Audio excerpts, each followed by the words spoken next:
will not bow. I will not break. I will not bend. I will, again, march into this office with all of the individuals who stand by my side, all 800 attorneys, again, defending the Constitution, defending the rule of law, and standing up for New Yorkers and all individuals who believe in our system of government. 57 years after the assassination of Dr. King, and Dr. King talked about that stone of hope.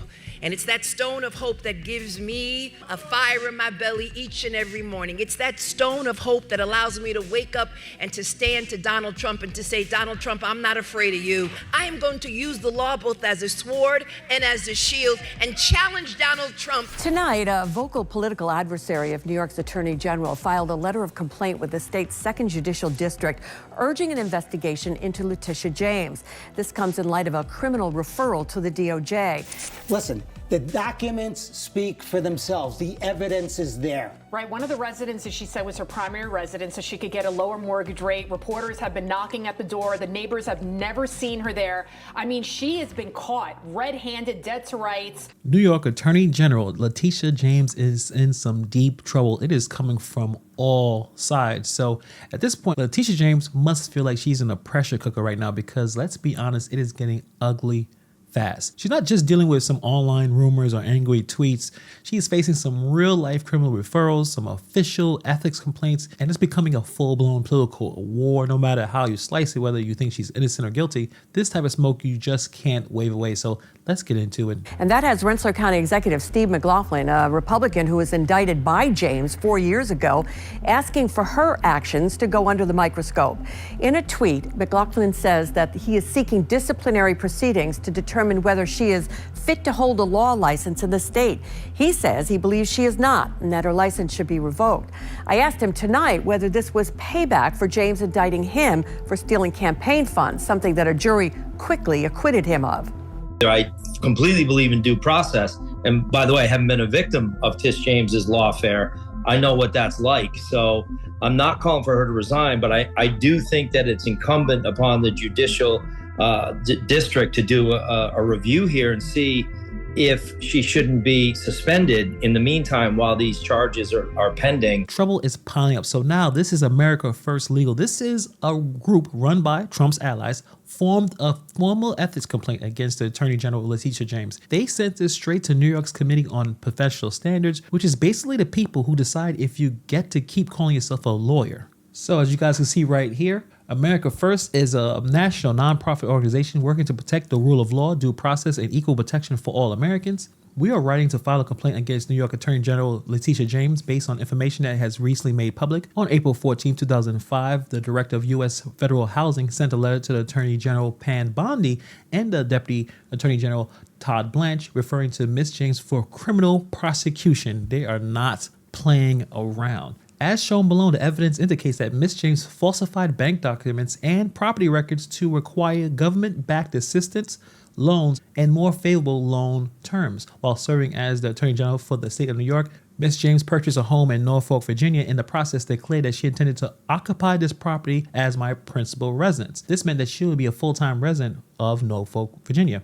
The obvious reasons for making this certification would be to obtain a lower interest rate on the mortgage loan. Mortgage fraud. Additionally, on another occasion, Ms. James appeared to have misrepresented a number of dwelling units in a multi-dwelling building that she owned. She continued to misrepresent the number of dwelling units in subsequent years to obtain additional benefits to which she was not entitled, including a mortgage refinancing through a federally backed lender at a lower rate than typically offered through the private market. Fraud. The money that she received, I mean, again, if this is true, she's going to have to pay that back? Not really good. So their message was simple. We think Letitia James broke the rules. Investigate her really, really hard. And this is not just some minor technicality. She's accused of mortgage fraud and probably insurance fraud too. They're saying that she cooked the paperwork to get sweetheart deals that she wasn't supposed to get. That's not just shady, that's criminal. Here's what Letitia James is staring down the barrel as of right now.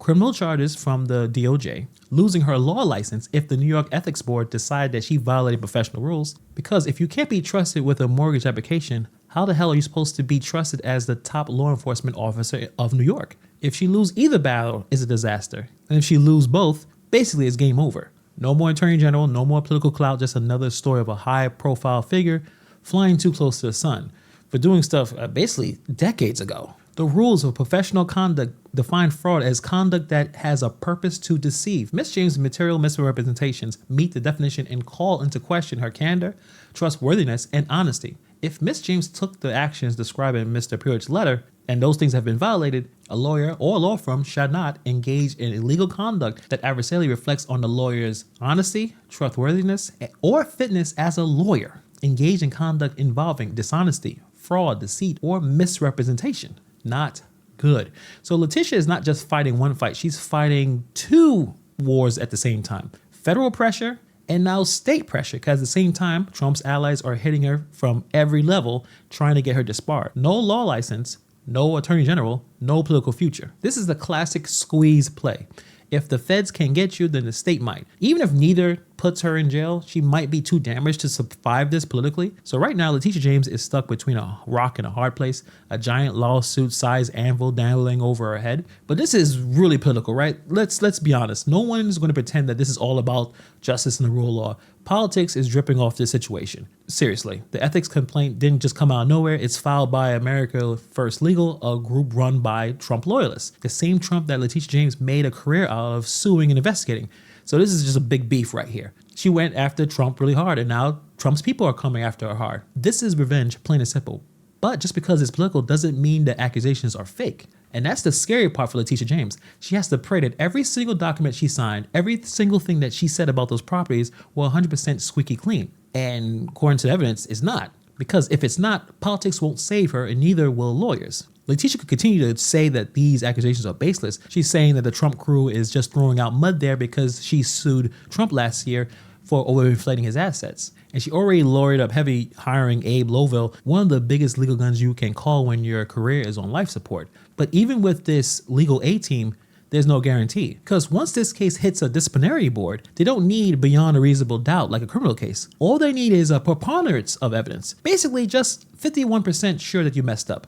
And then they can hammer her. So is it possible that she can sweep this under the rug? No, I don't think so. This is politically charged. She made an enemy out of the president. Even if she beats the criminal side, the ethics board might just decide her behavior violated the trust of New Yorkers put on her, and you can't just shake that off, especially when you are the attorney general of the state, the very person who's supposed to be setting an example. She's got Trump's people coming after her from the outside, the DOJ poking around inside, and her own career dangling by a thread. She calls these claims baseless. Let's see if she's right, because right now they are not playing games. They want her out, and they want her disbarred, and they want her disgraced. So what we're going to see in the next couple of weeks about this situation, things are not looking good for Letitia James. She might go from the powerhouse prosecutor to a case study in career self-destruction in a couple of weeks. So we'll see what happens. Let me know what you guys think about this in the comments below. Thank you for taking time to watch this video, and I'll see you guys in the next video.